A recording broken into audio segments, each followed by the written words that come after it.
Senior జర్నలిస్టులు కప్పర ప్రసాద్ గారు ఉన్నారు మనతో పాటు. ఆయన చాలా పత్రికల్లో పనిచేశారు, అలాగే సాటిలైట్లో పనిచేశారు, అండ్ అలాగే యూట్యూబ్ గురించి కూడా యూట్యూబ్లో కూడా పనిచేశారు, అనుభవజ్ఞులు.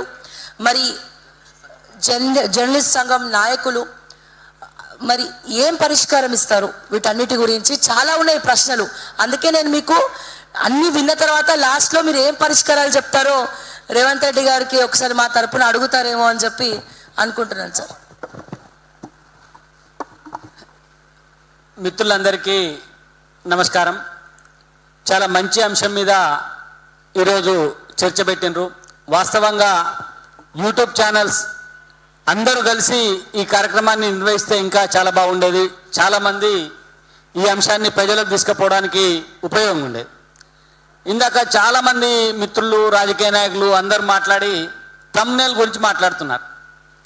మార్కెట్లో ఏ వస్తువు అమ్ముకోవాలన్నా దానికో బ్రాండ్ ఉంటుంది.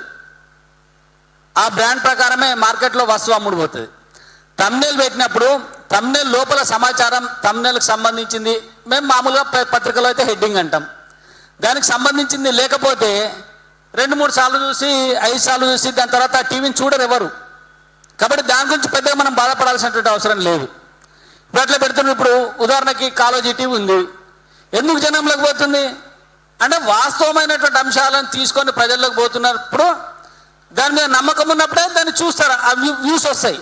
లేకపోతే వ్యూస్ రావు. వ్యూస్ ఎప్పుడైతే రావో వెంటనే వాళ్ళు కూడా సరి చేసుకుంటారు కదా, మనకు వ్యూస్ రాలేదంటే ఈ వార్తను ప్రజలు విశ్వసించలేదు అనేటువంటి అంశం ఎప్పటికప్పుడు తెలిపోతుంది.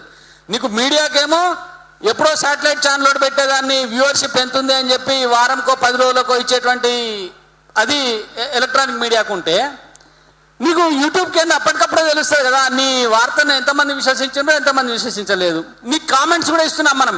ఎలక్ట్రానిక్ మీడియా వానికి కామెంట్ అవకాశం లేదు, వాడు ఇచ్చిందే వార్త. కానీ నువ్వు ఇచ్చిన దాంట్లో మనం కామెంట్స్ కూడా రిసీవ్ చేసుకుంటున్నాం కదా, నువ్వు ఇచ్చింది తప్ప కరెక్టా, ఎంతమంది సమర్థిస్తున్నారో ఎంతమంది సమర్థిస్తలేరు. కాబట్టి ఇవన్నీ విషయాలు ఉంటాయి. వాటిని ఒకసారి పక్కన పెడితే ఇవాళ రేపు రాజకీయ నాయకులది కానీ ఎట్లుందంటే పెడితే పెళ్లి కోరతాం లేకపోతే సాగు కోరతాం అన్నట్టుంది కథ. ఇప్పటిదాకా టీఆర్ఎస్ పార్టీ మీద చాలా విపరీతంగా పోరాడుతున్నటువంటి వ్యక్తి అని చెప్పి, సరే రేవంత్ రెడ్డి రావచ్చు, ఇంకోరు కావచ్చు, ఎవరైనా బాగా హైలైట్ చేసినప్పుడు అందరూ కనబడతారు. యూట్యూబ్ ఛానల్స్ నిజమైనటువంటి వార్తలు ఇస్తున్నాయని చెప్పి పిలుచుకొని గాంధీ భవన్కో రేవంత్ రెడ్డి గారి ఇంటికో లేకపోతే ఇంకో దగ్గరకో పిలుచుకొని మాట్లాడి ఇంకా బాగా అవుతామే అని చెప్తాం. అంటే నీకు అవసరం ఉన్నప్పుడు యూట్యూబ్ ఛానల్స్ అన్నీ మంచి, నీ అవసరం తీరిన తర్వాత యూట్యూబ్ ఛానల్ అన్నీ చెడ్డ ఎట్లయితే అని చెప్పి ఒకటి. ఆ తర్వాత ఈ భాష అన్నది ఇప్పటిది కాదు. వైఎస్ రాజశేఖర రెడ్డి గారు కూడా ఎలక్ట్రానిక్ మీడియా కోసం మాట్లాడుతున్నప్పుడు గొట్టంగాళ్ళు అన్నాడు. ఇప్పటికీ చాలామంది అదే వాటి వాడుతూ ఉంటారు. దాన్ని మొదలు మాట్లాడింది రాజశేఖర రెడ్డి గారు. మీడియాను మాట్లాడుతూ, మీడియాను ఉద్దేశించి మాట్లాడుతూ ఆయనకు అనుకూలమైనటువంటి వార్తలు వేయకపోతే ఈ గొట్టంగాళ్ళు అని చెప్పి రాజశేఖర రెడ్డి గారు మాట్లాడారు. దాని తర్వాత చాలామంది కామన్గా కూడా గొట్టాలు వచ్చినాయా ఈ టైప్ ఆఫ్ లాంగ్వేజ్ వాడుతూ ఉన్నారు. అందులోనే రేవంత్ రెడ్డి గారు కూడా నిన్న యూట్యూబ్స్ గురించి ఏదో ఒకటి మాట్లాడినరు. దాన్ని తీవ్రంగానే ఖండించాల్సినటువంటి అవసరం ఉంది. నేను దాన్ని రేవంత్ రెడ్డి గారి గురించి కంటే కూడా ఆ పక్కనే ఉన్నటువంటి గౌరవనీయులు మనందరికీ మార్గదర్శి ఆదర్శం అని చెప్పుకునే మీడియా అకాడమీ చైర్మన్ గారు పక్కనే నిలబడి చప్పట్లు కొడుతుండ్రు. ఇదెంత దారుణం! మరైనా నిజంగానే గొట్టంగాళ్ళు అని అంటే యూట్యూబ్ వాళ్ళు అంటే మా అందరికీ నువ్వే కదా చైర్మన్, మరి నువ్వెవరివి? నువ్వు పక్క నిలబడి చప్పట్లు కొడుతున్నావు అంటే నువ్వెవరివి? ఇప్పుడు ఈ అంశాన్ని మనం బాగా లేవనెత్తాల్సినటువంటి అవసరం ఉన్నది. ముఖ్యమంత్రి రేవంత్ రెడ్డి గారు ఆయనకు అనుకూలంగా మాట్లాడతాడు, కాకపోతే ఏ రాజకీయ నాయకుడైనా అంతే. నేను ఒక రేవంత్ రెడ్డి గారిని అంటలే, ఎవరైనా ఇలా టీఆర్ఎస్ వాళ్ళు వచ్చి చాలా గొప్పగా మాట్లాడిపోయారు. ఈ టీఆర్ఎస్ వాళ్ళు కదా మొత్తం ఎలక్ట్రానిక్ మీడియాను, ప్రింట్ మీడియాను, మన యూట్యూబ్లను అన్నింటినీ బొందబెట్టి తొక్కి అడుగుల్లోకి పాతిపెట్టింది. తర్వాత భాష గురించి కూడా నేను అంటే భూమితో మాట్లాడాలి అనే మాట నేను చెప్పట్లేదు, కానీ భాష గురించి కూడా చాలా అంశాలు వస్తున్నప్పుడు మనం ఎవరి నుంచి నేర్చుకుంటాం భాష? ఎవరైతే మనకంటే పెద్దోళ్ళు ఉంటారో వాళ్ళు మాట్లాడుతుంటారో వాళ్ళ నుంచి మనం భాష తీసుకుంటాం. ఇక ఎలక్ట్రానిక్ మీడియా వచ్చిన తర్వాత లైవ్ వస్తూ ఉంది ఎక్కడైనా. ఇప్పుడు కప్పర్ ప్రసాద్ మాట్లాడేది, లేకపోతే పృథ్వన్న మాట్లాడేది, ఎవరు మాట్లాడినా డైరెక్ట్గా లైవ్లో వెళ్ళిపోతుంది, దాంట్లో ఎడిటింగ్ చేసేటువంటి అవకాశం లేదు. అట్లా లైవ్లో మాట్లాడేటువంటి సందర్భంలో కూడా నోరు అదుపులో పెట్టుకోకుండా బూతులు మాట్లాడింది ఎవరు? మనం కాదు కదా. కేసీఆర్ గారు, రేవంత్ రెడ్డి గారు ఎవరు చూసినా బూతులు మాట్లాడి బూతులంతా జనాల్లోకి పోయిన తర్వాత మళ్ళీ సెకండ్ టైం మనం ఐటమ్ వేసేటప్పుడు దాన్ని ఎడిట్ చేస్తున్నాం. అంటే నువ్వు మాట్లాడితే జనంలోకి పోతే దాంట్లో తప్పు లేదు, అది పవిత్రత అవుతుంది. సరే యూట్యూబ్ నేను మాట్లాడాలి అనట్లే, మాట్లాడి ఒక వ్యక్తి లేకపోతే తెలుసో తెలియకనో ఏదో రకంగా ఒక మాట మాట్లాడిండు, నువ్వు కంట్రోల్ చేసేదానికి ఒక సందర్భం, ఒక పద్ధతి ఉంటుంది. ఆ పద్ధతి ప్రకారం కంట్రోల్ చేయట్లేదు, వెంటనే కేసులు పెట్టి లేకపోతే డిఫర్మేషన్ వేసి బెదిరించి కొట్టి ఇవన్నీ చేస్తున్నటువంటి సందర్భం ఉన్నది. ఇంకోటి యూట్యూబ్ల మీద చాలా కోపం ఎందుకు అందరికీ అంటే, చిన్న అంశాన్ని కూడా యూట్యూబ్లో పెట్టిన తర్వాత 4 రోజులకు 5 రోజులకు వారం రోజులకు అది పెద్ద సెన్సేషనల్ అయిపోతుంది. దాన్ని మెయిన్ మీడియా కూడా పోయి అదే వార్తను కవరేజ్ చేస్తూ ఉంది. చాలామంది నేను మన జర్నలిస్ట్ యూనియన్లో చాలామంది యూట్యూబ్లో పనిచేసే యూట్యూబ్ చిన్న నడుపుకుంటున్నటువంటి చాలామంది ఉన్నారు. కానీ వేల యూట్యూబ్లు ఉన్నాయి, ఒకటి 5, 6, 10 కాదు, వేల యూట్యూబ్లు ఉన్నాయి. అందులో ఎంత చిన్న అంశాలు వస్తున్నాయంటే, ఒక ఊర్లో చెరువులో మట్టి కొట్టాలి, మట్టి కొడతాడు, అర్ధరాత్రి మట్టి కొడతాడు. పాప మీ తమ్ముడు ఏదో సెల్ ఫోన్లో కొట్టి ఒకటి పెడతాడు, మట్టి దొంగతనం జరుగుతుంది, మట్టి కొడుతున్నారు అని చెప్పి. తెల్లారి నేను మట్టి కొడతలేను అన్నాడు వాడు వచ్చి వీడిని కొడతాడు. వీడిని ఎందుకు కొట్టినవరా అంటే, వీడు మట్టి కొడుతుంటే యూట్యూబ్లో పెట్టిండు, లేదా వెంటనే వాడే పోలీస్ స్టేషన్లో పోయి వీడు నన్ను 5,000 అడిగిండు, నేను ఇవ్వకపోతే నా మట్టి కొట్టే ఐటెం వేసిండు. నువ్వు వాడు 5,000 అడిగినా లేదన్నది పక్కన పెట్టి, నువ్వు మట్టి కొట్టినవా లేదన్నది కావాలి కదా ప్రధానం. ఇక్కడ అది ప్రధానం అయితే లేదు. ఇప్పుడు వాడు మట్టి చెరువులో మట్టి తవ్విండా లేదా అన్నది ప్రధానం అయితే లేదు.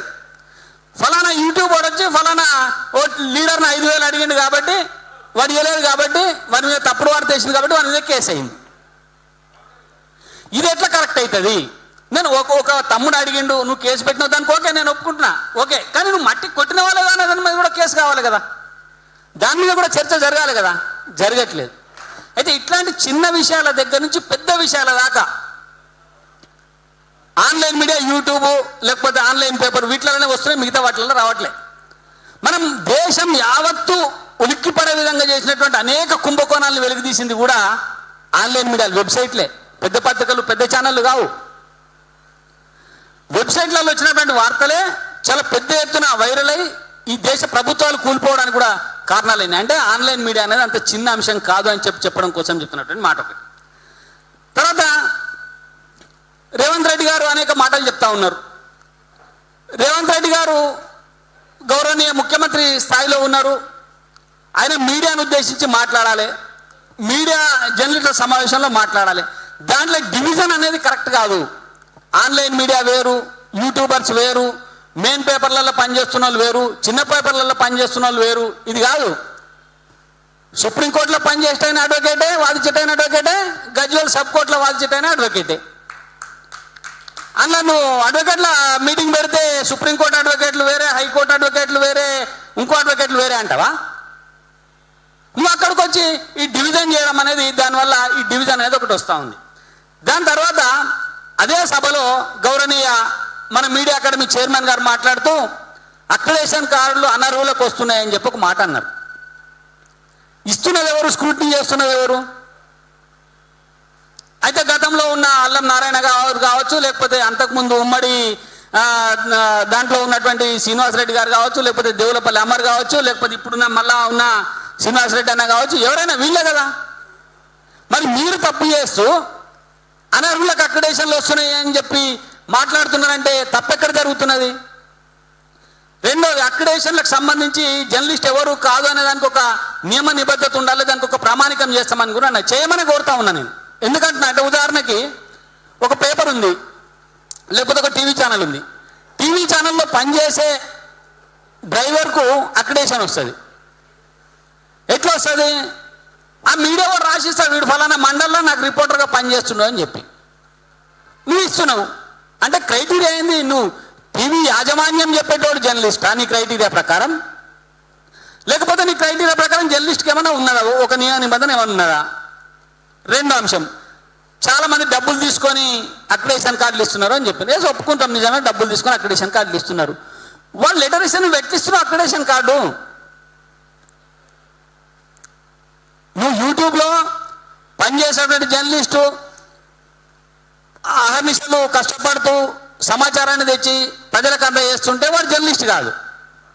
ఒక పేపర్ వాడు 20,000 30,000 తీసుకొని ఓ లెటర్ ఇస్తే వానికి అక్రిడేషన్ ఇస్తే వాడు జర్నలిస్టు. నీకు ఇలా అయితే నువ్వైతే పరిశీలన చేసి ఎవడు జర్నలిస్టు ఎవడు కాదు అనడానికి ఒక పద్ధతి, ఒక అదైతే ఉండాలన్నా వద్దా? ఇప్పుడు అది లేకుండా పోయింది. తర్వాత మొన్న నేను మందకృష్ణ గారిది మీట్ ద ప్రెస్ పెట్టినాం. ఇక్కడ వాళ్ళ కార్యక్రమం అయిన తర్వాత పెట్టినప్పుడు మందకృష్ణ గారు చాలా ఒక గొప్ప మాట చెప్పిండు. అసలు ఎవడు జర్నలిస్టు అనేదానికి ప్రజలకు సమాచారం చేరవేసేవాడు జర్నలిస్టు. ఆయన ఏమన్నాడంటే, ఊళ్ళో డప్పు సాటింపు వేస్తాం కదా మేము, మీ అందరికన్నా మేము జర్నలిస్టుల సీనియర్ రమని చెప్పిండు నాతో. ఊళ్ళో దేనికి డప్పు సాటింపు వేస్తావు? రేషన్ బియ్యం వచ్చినాయి తీసుకపోండ్రి, పింఛన్ ఇస్తుడు తీసుకపోండ్రి, లేకపోతే పలానా దగ్గర మీటింగ్ ఉందంటే అందరు రావాలి, పలానా అధికారి ఊళ్ళోకి వస్తున్నా అని చెప్పి డప్పు సాటింపు వేస్తారు కదా. మీరెట్లనే ముందు మేమే కదా అందరికి సమాచారం ఇచ్చేది, డప్పు కొట్టి సమాచారం ఇచ్చేటోళ్ళము, దండోరా ఇష్టోళ్ళము, మీ అందరికంటే సీనియర్ జర్నలిస్టులమన్నా మేము అని చెప్పిండు మందకృష్ణ. అంటే నేను సమాచారం చేరవేసేటోడే నిజంగా జర్నలిస్ట్ అయితే ఆ సమాచారంలో తప్ప రైట్ అన్నది మాత్రమే నువ్వు చూడాలి. అది యూట్యూబ్ ద్వారా పోతుందా, పేపర్ ద్వారా పోతుందా, పెద్ద ఛానల్తో పోతుందా, చిన్న ఛానల్తో పోతుందా అనేది కాదు కదా. నువ్వు చేరేసేటువంటి సమాచారం తప్ప రైటా? తప్పైతే చెప్పండి. రేవంత్ రెడ్డి గారు ఇంకొక వ్యాఖ్యానం చేయడం జరిగింది మొన్న. అసలైన జర్నలిస్టులు ఎవరు, జర్నలిజం అంటే ఏంటి అని ఒక ప్రశ్నించడం జరిగింది. అదే మాట్లాడుతున్నాం. సో అదే చెప్తున్నారు. అసలు ఇంకా డీటెయిల్డ్గా చెప్పండి, అసలైన జర్నలిస్టులు ఎవరు, జర్నలిజం అంటే ఏంటి, ప్రతిపక్ష పాత్ర పోషించాలా? అదే చెప్తున్నామా. నేను క్రైటీరియాగా చెప్పింది అదే. ఎవడైతే సమాచారాన్ని చేరవేస్తాడో, ప్రజలకు సమాచారాన్ని తెలియజేస్తాడో వాడే జర్నలిస్టు. అయితే నేనేమంటున్నా, ఎవరైతే ప్రభుత్వం ఉందో ప్రభుత్వం వీడు ఇప్పుడు కప్పర ప్రసాద్ చేరవేసేటువంటి సమాచారం నిజమా కాదా, కప్పర ప్రసాద్ అబద్ధాలని ప్రచారం చేస్తున్నాడు అనుకున్నప్పుడు ఏ అంశంలో అబద్ధాలని ప్రచారం చేసిండో అని చెప్పి చెప్పాల్సిన బాధ్యత కూడా ప్రభుత్వం పైనే ఉంటుంది. నువ్వు ఊరికి అబద్ధం అని అనడానికి కూడా వీల్లేదు కదా. అయితే ఇక్కడ జర్నలిస్ట్ అనేటోడు కూడా మనం పెట్టిన తెలంగాణ ఉద్యమంలో చాలా పెద్ద ఎత్తున అందరం పనిచేసినప్పుడు పృథ్వీరాజ్ అని ఉన్నాడు, నేనున్న ఉద్యోగాలు పనంగా పెట్టి వద్దంటే కూడా ఆంధ్ర యాజమాన్యాల దగ్గర ఉంటే కూడా వాళ్ళని ఎదిరించి కొట్లాడి ఉద్యమంలో ఉన్నాం. ఉద్యమంలో ఉన్నప్పుడు ఇందాక పుట్టం పురుషోత్తం గారు మాట్లాడుతూ లేని వాటిని కూడా నలుగురు ఉంటే కూడా రాసినట్టే రాసినాం. తెలంగాణ మూమెంట్లో అక్కడ ఉద్యమం వీక్గా ఉంది అనుకున్నప్పుడు ఉద్యమాన్ని తొలగించడం కోసం, ఉద్యమాన్ని ప్రేరేపించడం కోసం జర్నలిస్టులుగా మనం ఉద్యమం బలంగా ఉంది, గ్రామీణ ప్రాంతాలలో ఉంది, చాలా దగ్గరలో బంధులు జరుగుతున్నాయి, ధర్నాలు జరుగుతున్నాయని చెప్పి కూడా రాసినాం. అది మన బాధ్యత. ఎందుకంటే ప్రజలకు సంబంధించినటువంటి ఒక అంశాన్ని ప్రజలలో చైతన్యం కలిగించడం కోసం రాయడం మన బాధ్యత. ఇది మనది ఇప్పుడే మొదలు కాలే. భారత స్వాతంత్రోద్యమంలో కూడా జర్నలిస్టులు ఇదే పని చేసిండ్రు. ప్రజలలో చైతన్యాన్ని రగిలించి జాతీయోద్యమంలో స్వాతంత్రం రావడానికి కృషి చేసిండ్రు. ఆ తర్వాత షహీద్ షోయబుల్లా ఖాన్ కూడా ఇదే పని చేసిండు. ఈ నిజాం రాజ్యానికి వ్యతిరేకంగా, నిజాంకు వ్యతిరేకంగా ప్రజల్లో చైతన్యం తేవడం కోసం ఆయన చాలా అంశాలని రాసిండు. అప్పుడు ప్రభుత్వం, అప్పుడు నిజాం నుంచి రేవంత్ దాకా అప్పుడు ప్రభుత్వం జర్నలిస్టులను హింస పెట్టింది, నరికి చంపింది, ఇవాళ కూడా హింస పెడుతుంది, జైల్లో పెడుతుంది. బహుశా చంపేసేటువంటి అవకాశాలు కూడా లేకపోలేవు. అంటే నేను ఒక రేవంత్ అంటే నేను అన్ని ప్రభుత్వాల గురించి మాట్లాడుతూ ఉన్నా. అంటే ఎప్పుడైనా నిజాన్ని ప్రజలకు తెలియజేయాల్సినప్పుడు, నిజం ఎప్పుడైతే ప్రజలు తెలుసుకుంటారో కళ్ళు తెరుస్తారు. వాస్తవాలు ప్రజలకు తెలిసినప్పుడు వాళ్ళు ఆయా ప్రభుత్వాలకు వ్యతిరేకంగా మాట్లాడగలుగుతారు. కాబట్టి ఇలా ఆన్లైన్ మీడియా కానీ యూట్యూబ్ కానీ ఎందుకు బాగా బలంగా ఉందంటే, ఉదాహరణకి టీవీ ఛానళ్ళు ఉన్నాయి. నేను TV9లో మాట్లాడినా కూడా తమిళ జర నాకు లింక్ పంపు అని అడుగుతాను. ఎందుకు అడుగుతాను? కటింగ్ జర అది పంపాలి. ఎందుకంటే దాన్ని మళ్ళీ నేను యూట్యూబ్లో పెట్టుకోవాలి. నేను యూట్యూబ్లో పెట్టుకుంటేనే జనం చూస్తుండ్రు దాన్ని. కాబట్టి ఇలా పెద్ద ఎత్తున రాబోయే రోజులలో ఇంకా ఉండదు. ఇప్పటికే దాదాపు ఒక 50% ఆ పెద్ద పెద్ద మీడియాల వ్యవస్థ ఏదైతుందో వాటికి కాలం చెల్లింది. రాబోయేటువంటి రోజులలో మిగిలేది యూట్యూబ్ ఛానళ్ళు, ఆన్లైన్ మీడియా మాత్రమే మిగులుతుంది. అయితే వీటిలో ఎవరు సత్యం చెప్తాడో వాడే నిలబడతాడు, సత్యం చెప్పనో నిలబడాడు. ఎవరైతే సత్యం చెప్తాడో వాడే నిలబడతాడు. కాబట్టి సత్యాన్ని ఎప్పుడు ప్రభుత్వం భయపడుతుంది? సత్యాన్ని చూసి భయపడుతుంది, నిజాన్ని చూసి భయపడుతుంది. కాబట్టి జర్నలిస్ట్ అనేటోడు ఖచ్చితంగా జనం పక్షమే ఉండాలి. మేము చెప్తా ఉన్నాం, మనం తెలంగాణ ఉద్యమంలో మాట్లాడినాం, జనం కోసమే జర్నలిజం. మన ట్యాగ్ లైన్ కూడా అదే పెట్టుకున్నాం, జనం కోసమే జర్నలిస్టులు. ఏరియాలా మాట్లాడుతూ ఉన్నాం. చాలా సందర్భాల్లో నన్ను అంటారు, అరే దునియాలో ఏ సమస్య ఉంటే కూడా ఆ సమస్య మీ తెలంగాణ జర్నలిస్ట్ ఇంకే ఉంటుందా, ప్రతి దాంట్లో మాట్లాడుతావు నువ్వు అని. ఎందుకు మాట్లాడా? నా ఇంట్లో నాయన ఉన్నాడు రైతు, నా నాయనకు సమస్య వస్తే నేను మాట్లాడనా? నా ఇంట్లో మా తల్లి ఉన్నది మహిళకు సమస్య వస్తే నేను మాట్లాడనా? నేను ఉండేది గ్రామంలో నా గ్రామంలో సమస్య వస్తే నేను మాట్లాడనా? అంటే మనము కుటుంబంతో సమాజంతో ఉంటున్నాము. సమాజంలో ఏ సమస్య వచ్చినా అది జర్నలిస్టులుగా మనం మాట్లాడాల్సినటువంటి అవసరం ఉన్నది, ఖచ్చితంగా మాట్లాడాలి. ఒకవేళ మాట్లాడకపోతే ఏమంటారు తెలుసా? నేను స్ట్రింగర్గా పనిచేస్తూ ఇక్కడ దాకా వచ్చిన, ఊర్లో మేము పనిచేస్తున్నప్పుడు మాట్లాడుతున్నప్పుడు అరే నేను చెప్తే నిజం రానేటోళ్ళు. ఇప్పటికి కూడా ఊర్లలో ఎవరైనా జర్నలిస్ట్ ఉంటే వాళ్ళ దగ్గర పోయి ఇట్లా జరిగిందంటే నిజమేనా కాదా అని అడుగుతారు ఈ రోజు కూడా. ఎందుకంటే అరే ఆయనకు అన్ని తెలుస్తాయి, ఆయన చెప్తే వాస్తవం నిజం చెప్పి మాట్లాడతాడు. అంటే జర్నలిస్ట్ అనేటోళ్ళు నిజాలు మాట్లాడతారు అనేది ఒక 60% జనం ఇప్పటికీ నమ్ముతా ఉన్నారు. ఆ నమ్మకాన్ని మనం నిలబెట్టుకోగలిగితే, ఆ నమ్మకాన్ని మనం ఎన్ని ఇబ్బందులు వచ్చినా ఆ నమ్మకాన్ని కనుక నిలబెట్టుకోగలిగితే మనం ముందరికి పోతాము, జర్నలిజం బతుకుతుంది. ఇంకొక అంశం, ఎక్కడైనా ప్రశ్నను ఎవరు చంపలేడు. ఇలా ప్రశ్నిస్తే కపర ప్రసాద్ను చంపొచ్చు, లేకపోతే ప్రశ్నిస్తే అమ్మాయిని చంపొచ్చు, ప్రశ్నిస్తే విట్టలను చంపొచ్చు, కానీ నువ్వు ప్రశ్నను చంపలేవు. ఆ ప్రశ్నించేటోడు పుడుతూనే ఉంటాడు. నీకు నువ్వు జవాబు ప్రశ్నకు ఎప్పుడు అంతమవుతుంది అంటే సరైనటువంటి ప్రశ్నకు నువ్వు జవాబు చెప్పినప్పుడే ప్రశ్న అంతమవుతుంది. ఇవాళ అమ్మాయి చెరువులో ఇల్లు కట్టిండు, ఒక రెడ్డో రేవంత్ రెడ్డో లేకపోతే ఎల్లారెడ్డో కృష్ణారెడ్డో ఎవరో కట్టిండ్రు అని చెప్పి ఒక క్వశ్చన్ వేసింది. నా క్వశ్చన్కి అమ్మాయి మీద దాడి చేస్తానో పోలీస్ స్టేషన్లో పెడితేనే కాదు, నేను కట్టలేదు, ఇగో నీ ప్రశ్న ఇది, దీనికి జవాబు ఇది, నువ్వు మాట్లాడినటువంటి మాట అబద్ధము అని చెప్పి నువ్వు నిలువేలా చెప్పగలిగినప్పుడు ఆ ప్రశ్న అంతమవుతుంది. లేకపోతే ఇలా ఆమె వేయకపోతే రేపు నేనేస్తాను, రేపు నేనే వేయకపోతే రేపు పృథ్వీ వేస్తాడు, ఎవరో ఒకరు క్వశ్చన్ వేస్తూనే ఉంటారు కదా. కాబట్టి ప్రభుత్వాలు కానీ పాలకులు కానీ జర్నలిస్టులను చంపడమో, ప్రశ్నను చంపడమో, ప్రశ్నించిన వాడిని చంపడమో కాదు, ప్రశ్న లేకుండా చేసేటువంటి ప్రయత్నం చేయమని చెప్పి నేను కోరుతా ఉన్నా. తర్వాత మనం అనేక కుంభకోణాలను వెలికి తీస్తూ ఉంటాం. కుంభకోణాన్ని వెలికి తీసినప్పుడు చాలా సందర్భాలలో కరెక్ట్ ఇన్ఫర్మేషన్ మనకు రాదు, మన దగ్గర అథెంటిక్ ఎవిడెన్స్ ఉండకపోయినా ఒక్కొక్కసారి చెప్పాల్సి వస్తుంది మనం. ఎందుకంటే గతంలో అయితే ఓన్లీ ప్రింట్ మీడియా ఉన్నప్పుడు మనకు వార్తను క్లారిఫికేషన్ చేసుకోవడానికి 24 గంటల టైం ఉండేది, 12 గంటల టైం అయినా ఉండేది. అంటే ఉదయం ఏదైనా ఒక ఇన్సిడెంట్ జరిగితే దాన్ని నేను క్లారిఫికేషన్ చేసుకొని 9 గంటలకు డెస్క్ ఇస్తే ఆ డెస్క్లో వార్త తెల్లారికి పత్రిక రూపంలో బయటకు వచ్చేది. దాని తర్వాత ఎలక్ట్రానిక్ మీడియా వచ్చిన తర్వాత 4 గంటలకు బులెటిన్ పెట్టిండ్రు. ఫస్ట్ 4 గంటలు మనకు సమయం ఉండేది ఆ వార్తను క్లారిఫికేషన్ చేసుకోవడానికి, నిజాలు తెలుసుకోవడానికి. ఇప్పుడు పరిస్థితి ఏంటంటే కనీసం గంట సమయం ఇప్పటికీ ఎలక్ట్రానిక్ మీడియాలో గంటకు వార్తలు వస్తాయి కాబట్టి గంట అవకాశం ఉంటుంది. మన యూట్యూబర్స్కు గంట కాదు కదా, నిమిషం కూడా అవకాశం ఉండదు. నీకు తెలిసిందా నువ్వు వేయాల్సిందే. కాబట్టి వేసే ముందు నువ్వు మన మనస్సాక్షిని మనం అడుక్కోవాల్సినటువంటి అవసరం ఉంటుంది. నువ్వు ఆధారాల కోసం పోయి మొత్తం పట్టుకొని వచ్చి చేతిలో పెట్టుకొని మాట్లాడమని చెప్తలేను. కనీసం నీ మనస్సాక్షిని, నేను వేస్తున్నటువంటి ఐటమ్, నేను వదులుతున్నటువంటి అంశం నిజమా కాదా, నీ మనస్సాక్షికి అది నిజం అనిపిస్తే నువ్వు చెయ్యి. కాకపోతే ఎప్పుడు నీకు ఇబ్బంది వస్తుంది, నేను ఎవరైనా క్వశ్చన్ చేసి అది నిజమా కాదా అడిగినప్పుడు ఎవిడెన్స్ తీసుకోవాల్సి వస్తుంది. దానికోసం మళ్ళీ నువ్వు ఒక వార్త వేసిన తర్వాత దాని మీద కసరత్తు చేయి, 2 రోజులక 3 రోజులక దాన్ని ఎవిడెన్స్ని పట్టుకొని పూర్తి ఎవిడెన్స్ తోని మళ్ళీ పెట్టు. ఇది పూర్తి ఎవిడెన్స్ తోని నేను తీసుకొని వచ్చినా అని చెప్పి. ఇంకొక చిన్న ఉదాహరణ చెప్తా. మన దగ్గర క్యాపిటల్ మీటర్స్ అని వచ్చేటి గతంలో, అంటే ఇంట్లో పెట్టే మీటర్లు, అవి ఢిల్లీ నుంచి వస్తాయి. పెద్ద ఎత్తున వాటిల్లో కుంభకోణం జరిగింది. చిన్న ఇన్ఫర్మేషన్ నాకుంది. చెప్పినటువంటి పర్సన్ కరెక్ట్ అథెంటిక్, ఆయన చెప్తే నేను నమ్ముతా. నేను పెద్ద వార్తలు ఉన్నప్పుడు బయలుతో పెద్ద వార్త వేసిన, ఢిల్లీ మీటర్ల కుంభకోణం అంతా ఢిల్లీ మాల్ అని చెప్పి వేసిన. వేసిన తర్వాత పెద్ద సంచలనమైంది. వార్తకు హిందీ వార్త కూడా ఉంది. హిందీలో కూడా ఐటమ్ పబ్లిష్ అయ్యి ఢిల్లీలో చాలా మంది చూసారు. చూసి వానికి ఏదో దొరకక ఢిల్లీ మాల్ అని చెప్పి ఢిల్లీని అవమానపరిచిండ్రు. ఢిల్లీలో ఉండేదంతా ఇట్లాంటి డూప్లికేట్ మాల్ అని చెప్పి మీరు వార్త రాసిండ్రు అని చెప్పి నా మీద డిఫర్మేషన్ వేశారు. ఏంటి? ఢిల్లీ నుంచి. మామూలుగా మనం అంటాం కదా ఇప్పుడు చైనా మాలు, ఢిల్లీ మాలు ఇట్లా అనే ఆ భాషలో దాంట్లో నేను ఢిల్లీ మాల్ అని చెప్పి వాడడం జరిగింది.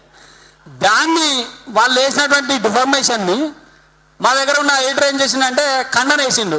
ఈ వార్తకు ఖండన వేస్తే తెల్లారి వాడు ఏం చేసిండంటే డిఫర్మేషన్ ఖండన పెట్టి మీరు వేసినటువంటి వార్త తప్పని మీరే ఒప్పుకున్నారు కాబట్టి ఆ రిపోర్టర్ని మీరు పనిలో నుంచి ఎందుకు తీశారు, ఉద్యోగం నుంచి తీసారు నేను చెప్పి ఒక లీగల్ నోటీస్ పంపించి, అంటే నేనే ఇరుక్కున్నప్పుడు వాడిని డిఫర్మేషన్ వేసి వాడిని నేను చెప్పింది కాదని నేనే ఇరుక్కున్నా.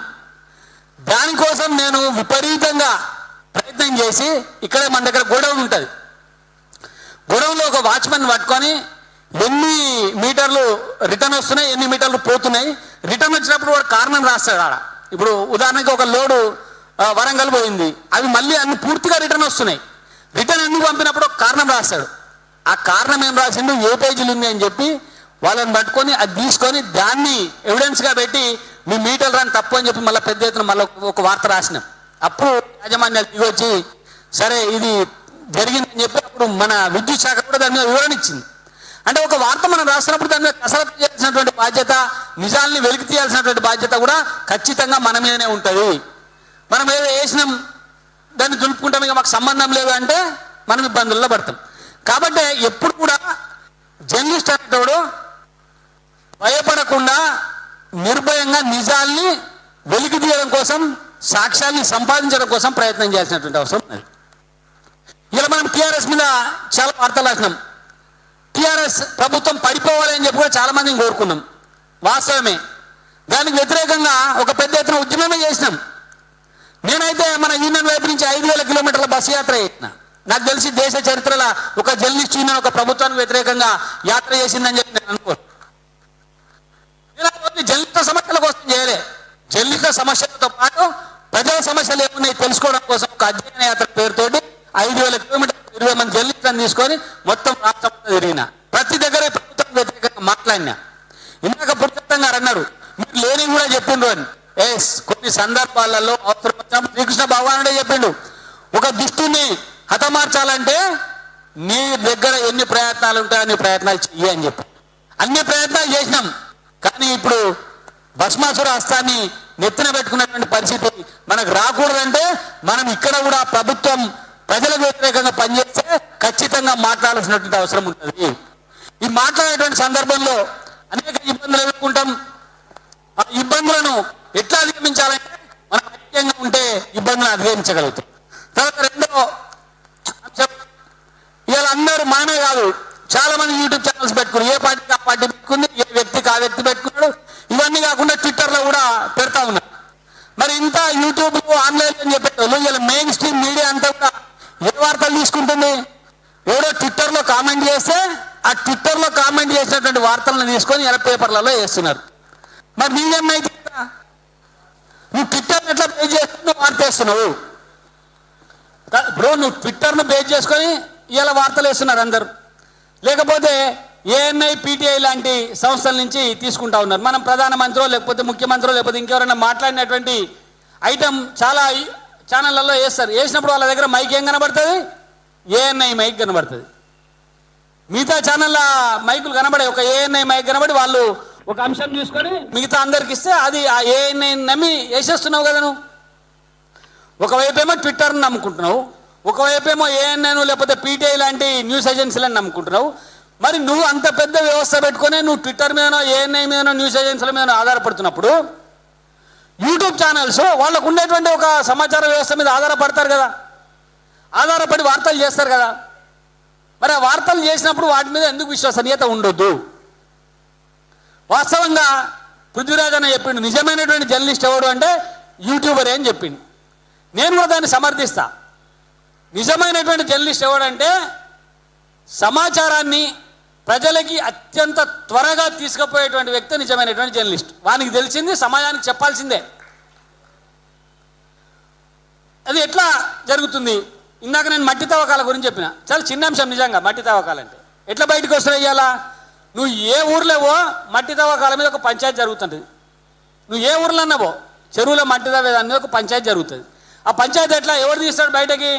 ఒక తమ్ముడు యూట్యూబ్ ఛానల్ పెడతాడు, చిన్న ఫోన్లో విజువల్ తీస్తాడు, రాత్రో పగలో దాన్ని యూట్యూబ్లో వేసేస్తాడు. దాన్ని 200 మందో 500 మందో చూస్తారు. ఎంఆర్ఓ చూస్తాడు, ఎంఆర్ఓ ఆడికి వస్తాడు, పంచాయతీ పెడతాడు. పంచాయతీ పెట్టినప్పుడు ఏమవుతుంది? ఎంఆర్ఓ బాగానే ఉంటాడు, మట్టి తవ్వినోడు బాగానే ఉంటాడు, పోలీసు వాడు బాగానే ఉంటాడు. ఎవరు ఇబ్బంది పడతాడు? నిజంగా ఆ యూట్యూబ్లో పెట్టినటువంటి పర్సన్ నువ్వు ఏం చేస్తారంటే, ఒకటే మన నా దగ్గర చాలా రోజు ఒక 5-6 పంచాయతీలు వస్తాయి. సార్ వీడు 5,000 అడిగిండు, నన్ను వీడు 10,000 అడిగిండు, నేను ఇవ్వకపోతే నా యూట్యూబ్లో నా గురించి అక్రమంగా పెట్టినాను, వీడు పోలీస్ స్టేషన్లో కంప్లైంట్ ఇస్తాడు. పోలీస్ స్టేషన్లో కంప్లైంట్ ఇస్తే ఎస్ఐ ఏమడుగుతాడు? అరే వీడు పెట్టింది నిజమా కాదని అడిగాడు వాడు. నీ అక్రిడేషన్ కార్డు ఉందా, నీ ఐడి కార్డు ఉందా, తీసుకురా, లేకపోతే అరెస్ట్ చేయి. అరెస్ట్ చేసి ఏం చెప్తున్నాడు? ఫలానా ఛానల్ పేరుతోటి అక్రమంగా దందాలకు పాల్పడుతున్న రిపోర్టర్ల అరెస్ట్. అరే రిపోర్టర్ అక్రమంగా దందాలకు పాల్పడి వాడు సంపాదించింది 5,000, 3,000, 2,000 అనుకుందాం, నిజంగానే వాడు చేసింది అనుకుందాం. మరి ఇలా చాలామంది ఛానల్ అధినేతలు అక్రమాలకు పాల్పడుతూ 1,000 కోట్లు సంపాదిస్తున్నారు కదా. మరి 1,000 కోట్లు సంపాదించేటువంటి ఛానల్ అధినేతల మీద ఏ ఒక్క రోజైనా ఓ పోలీస్ స్టేషన్లో ఎఫ్ఐఆర్ నమోదైందా, కేసు అయిందా?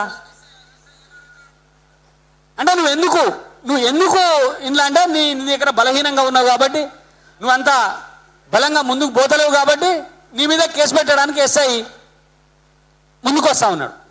కానీ ఒక రకంగా అన్నారండి,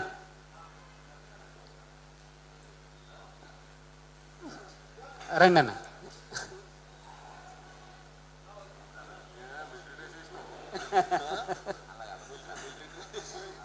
అది 2 రకాలు వస్తాయి. మరి అన్న లెటర్స్ కూడా అట్లనే ఉంటుంది.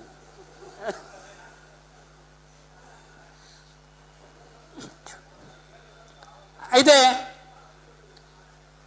ఇప్పుడు అనేక పెద్ద ఛానళ్ళు, పత్రికలు అన్ని తీసుకునేటోళ్ళు కూడా రాత్రికి రాత్రి గలం మారుస్తూనే ఉన్నారు.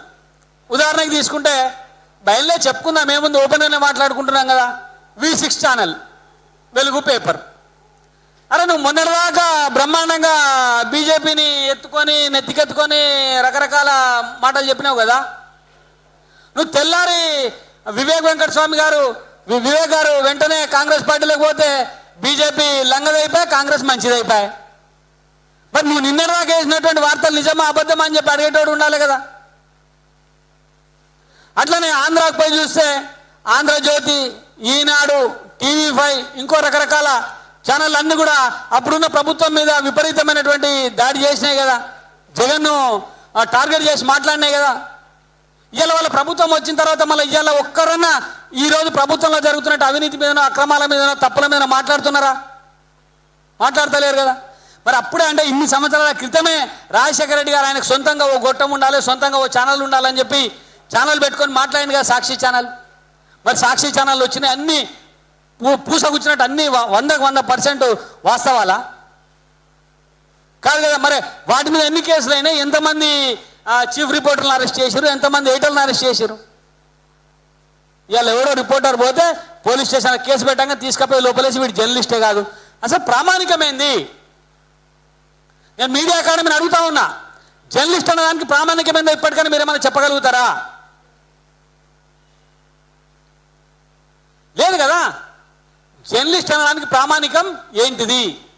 జర్నలిస్ట్ అనడానికి ఒకటే ఒక ప్రామాణికం, వాడు జనం పక్షాన మాట్లాడాలి, ఉన్నది ఉన్నట్టు చెప్పాలి, వాడే జర్నలిస్ట్. ఇంకా మిగతా వాడు ఎవరైనా వాడు జర్నలిస్ట్ కాదు. ఇవాళ నేను మాట్లాడినా, నేను ఒక పార్టీ ఐడియాలజీతో ఉండొచ్చు, పృథ్వీరాజు ఇంకో పార్టీ ఐడియాలజీతో ఉండొచ్చు, లేకపోతే తమ్ముడు ఇంకో పార్టీ ఐడియాలజీతో ఉంటే మా ముగ్గురికి పేపర్లు ఉండొచ్చు. మా ముగ్గురు పేపర్లలో మా పార్టీ కోసం సగం రాసుకున్నా సగమన్న వాస్తవాలు రాయాలి కదా. రాయనప్పుడు నువ్వు ఎట్లా జర్నలిస్ట్ అవుతావు? కాబట్టి ఇందాక చెల్లి అడిగిన ప్రశ్నకి ఇదే సమాధానం ఏంటంటే, స్పష్టంగా ప్రజల పక్షాన మాట్లాడేటోడు, జనం కోసం మాట్లాడేటోడే జర్నలిస్టు. వాడికి క్రైటీరియా అక్రిడేషన్ కార్డు కాదు. దయచేసి మీరు అందరూ అక్రిడేషన్ కార్డు చక్కర్లో పడకండి. నాకే ఆపిన అక్రిడేషన్ కార్డు, ఇంకా మీ అందరు కాపడం పెద్ద సమస్య కాదు. సరే తీసుకున్న తర్వాత కాదు, ఉదాహరణ చెప్తున్నా. ప్రెస్ క్లబ్లో మెంబర్షిప్ ఇవ్వమంటే నాకే మెంబర్షిప్ ఇవ్వలేదు ప్రెస్ క్లబ్లో ఇప్పటిదాకా. మాట చెప్తా అంటే దానికి జర్నలిస్ట్ అనేటోనికి మీరు అందరు ఒక భ్రమలో ఉండి రావాలనే చెప్పు, నువ్వు నీకు నేను చెప్తా అట్లా కాదు, అదే చెప్తున్నా, అదే చెప్తున్నా. నేను ఏమంటున్నా అంటే జర్నలిస్ట్ మిత్రులందరూ ఏమనుకుంటారు అంటే అక్రిడేషన్ కార్డు అంటే అదేదో గొప్పది, అది ఉన్నోడే జర్నలిస్టు, మిగతా వాళ్ళందరం దొంగలము అని సాటుకు పోయేటువంటి పని ఉంటుంది. కాదు, అది కాదు అని చెప్తున్నా. కాబట్టి అది ఎవరైతే ప్రభుత్వం ఇస్తుందో అది అందరికీ ఇవ్వాలని చెప్పి డిమాండ్ కూడా చేయాలి, ఖచ్చితంగా అందరికీ ఇవ్వాలా. రెండో అంశం, ఇలా చిన్న చిన్న ఛానళ్ళు, మీడియాలు, పేపర్లు అన్నీ పెట్టుకునేటోడు ఓ 10 మందినో 20 మందినో ఎంప్లాయీస్ని పెట్టుకున్నాడు, నడిపిస్తున్నాడు, వాళ్ళందరికీ జీతాలు ఇస్తున్నాడు. ఎట్లయితే నువ్వు స్మాల్ స్కేల్ ఇండస్ట్రీస్కి కొంత సబ్సిడీ ఇచ్చి వాళ్ళకు డబ్బులు ఇచ్చి ఉపాధి కల్పించేటువంటి వాడికి ఎందుకు ఇచ్చినామంటే వాడు కొందరికి ఉపాధి కల్పిస్తున్నాడు కాబట్టి నేను అవకాశాలు ఇస్తున్నా, ప్రభుత్వం లోన్లు ఇస్తున్నామని చెప్తున్నారు కదా. నువ్వు మీడియాలో కూడా చిన్న చిన్న పత్రికలు, చిన్న చిన్న ఛానళ్ళు పెట్టుకున్న వాళ్ళు 20 మందికి 30 మందికి ఉపాధి అవకాశం ఇస్తున్నారు. 5,000 10,000 శాలరీస్ ఇచ్చి ఒక ఇండస్ట్రీని నడుపుతున్నట్టుగా నడుపుతూ ఉన్నారు. కాబట్టి వాళ్ళకు కూడా ప్రభుత్వం సహకారం చేయాల్సినటువంటి అవసరం ఉంటుంది, అడ్వర్టైజ్మెంట్ చేయాల్సినటువంటి అవసరం ఉంటుంది. ఇవాళ అడ్వర్టైజ్మెంట్లలో తెలంగాణ కోసం మస్తు కొట్లాడినాం. ఆ రోజు పేపర్లలో, టీవీలలో చూసినాం, పృథ్వీరాజన మేము అందరం కొట్లాడినాం. ఏమొస్తుందంటే ఓ రోరి తెలుగోడా మనకు తగదు అడ్డగోడ అని చెప్పి ఒకడు పాట పాడితే ఒకడు వేస్తాడు. ఎప్పుడు ప్రతి తెలంగాణ మూమెంట్లో ప్రతి గంటకోసారి వచ్చేటాడు, ఓ రోరి తెలుగోడ తగదు ఇంకా అడ్డు గోడ అని చెప్పి. అంటే సమైక్యంగా ఉందామని చెప్పినటువంటి ఛానళ్ళు ప్రతి గంటకోసారి ఆ పాటను ప్లే చేసేటోళ్ళు. కానీ తెలంగాణ పాటలను ఎక్కడ ప్లే చేయలే.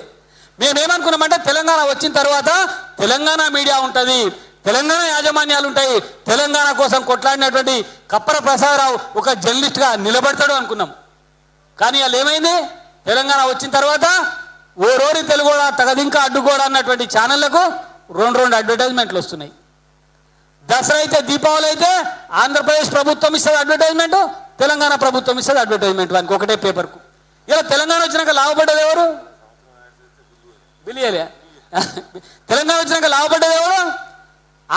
వానికి ఛానల్ మెయింటెనెన్స్ పెరగలే, ఉద్యోగులు పెరగలే, ఆఫీసు పెరగలే. కానీ ఏం పెరిగింది? తెలంగాణ వచ్చిన తర్వాత వాని ఆదాయం పెరిగింది. నేను ఈ ప్రభుత్వాన్ని అడుగుతా ఉన్నా, ముఖ్యమంత్రి రేవంత్ రెడ్డి గారిని, లేకపోతే గతంలో కేసీఆర్ గారు, ఈ ప్రభుత్వంలో తెలంగాణ కోసం కష్టపడి తెలంగాణ కోసం పనిచేసినటువంటి జర్నలిస్టులకు గుర్తింపు నువ్వైనా ఇస్తావా ఇవ్వవా?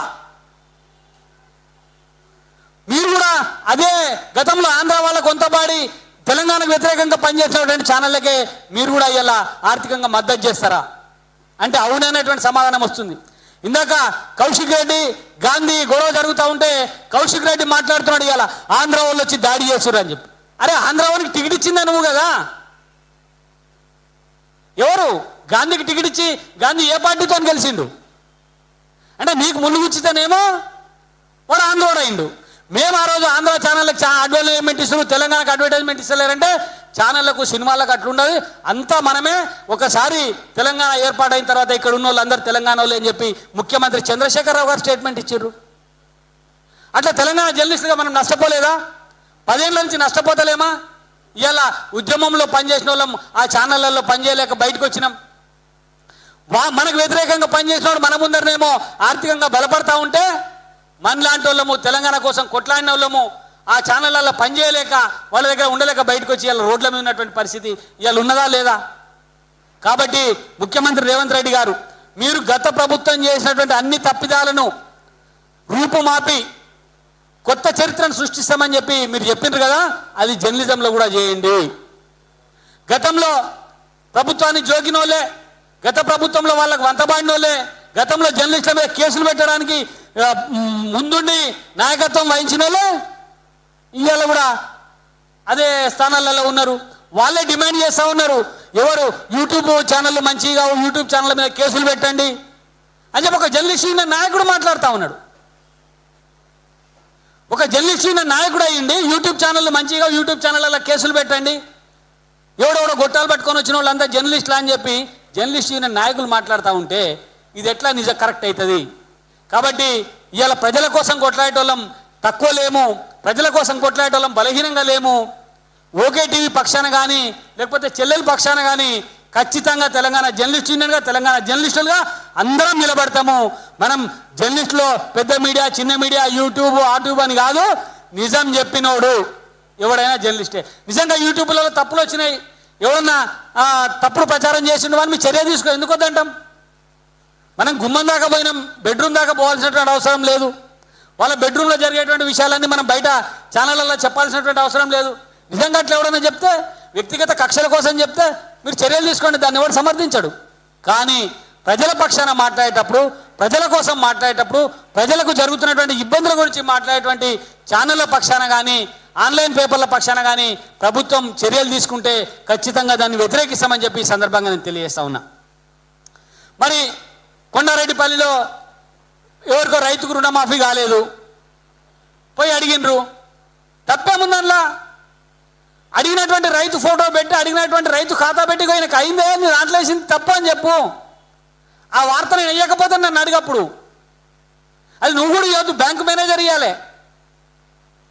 ఫలానా బ్యాంకులో ఫలానా కప్పర్ ప్రసాద్ రావుకు రుణమాఫీ కాలేదు అని చెప్పి కనుక ఓకే టీవీలో వార్త వస్తే ఆ వార్త తప్పు అని చెప్పి అక్కడ ఉన్న ఎమ్మెల్యేనో ఎంపీ కాదు ఖండించాల్సింది.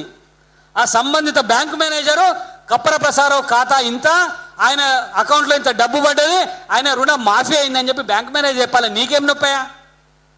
నువ్వెందుకు చెప్తున్నావు? ఎవరు చేయాల్సిన పని కుక్క గాడిద చేయాల్సినటువంటి పని గాడిద చేయాలి కదా. మరి మీరెందుకు ఎంపీలు ఎమ్మెల్యేలు అందరూ రుణమాఫీ మీద అసత్య ప్రచారాలు చేస్తున్నారు, అసత్య ప్రచారాలు చేస్తున్నారు అని చెప్తున్నారు? క్లారిటీగా ఫలానా పర్సన్కు కప్పర్ ప్రసాదరావు బ్యాంక్ అకౌంట్ నెంబర్ ఇంత, ఇగో ఈ రోజు లోన్ తీసుకుండు, ఈయనకు రుణమాఫీ కాలేదు అని చెప్తున్నప్పుడు నువ్వు దాని మీద క్లారిటీ ఇవ్వకుండా ఏదో ఒకటి జరగలేదేమో, దాని తర్వాత ఏమైంది?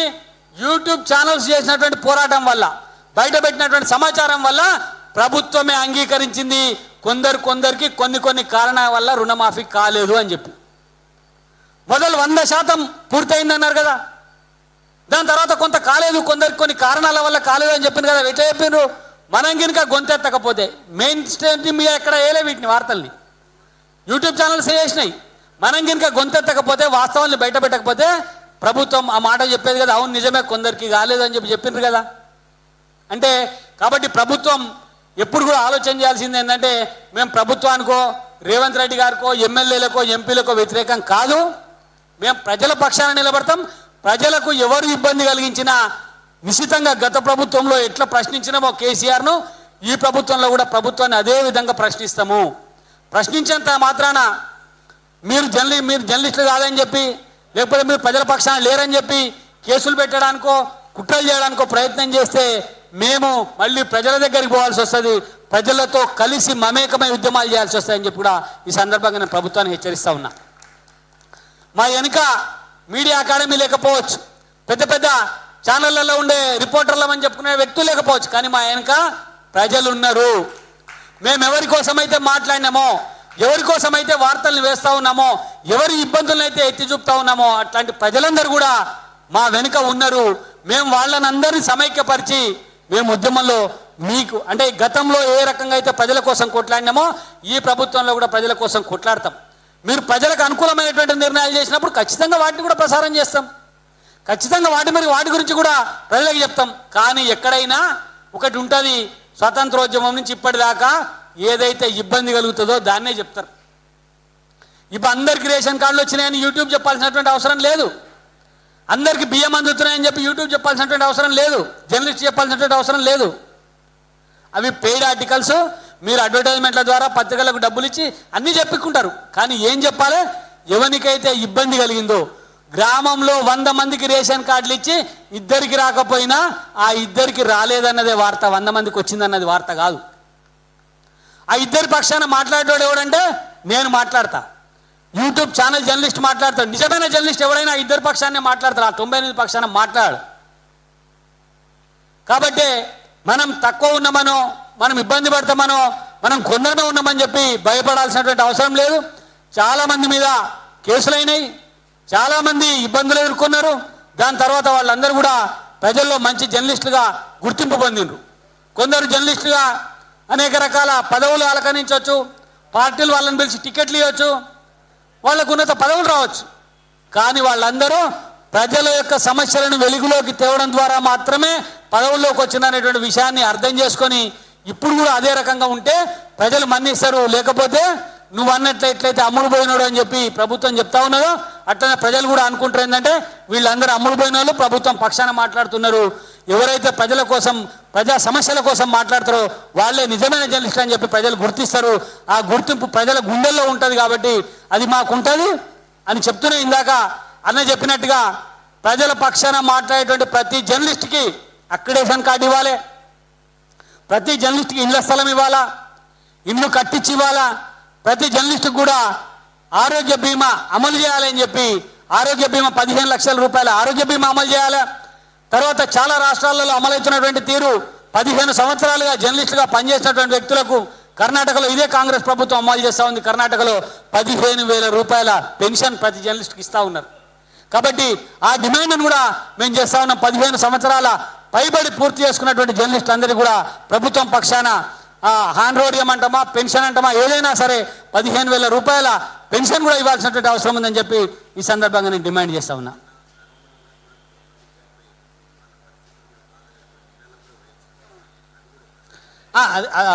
కరోనా సందర్భంలో కూడా తమ్ముడు బాగా గుర్తు చేసిండు.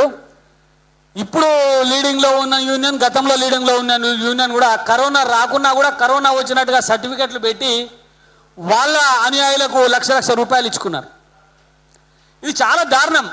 ఒక జర్నలిస్టు 5 కిలోల బియ్యం ఇస్తున్నామంటే పోయి సంచి పట్టుకొని నిలబడ్డటువంటి దుర్భర పరిస్థితి గత ప్రభుత్వంలో ఉన్నది.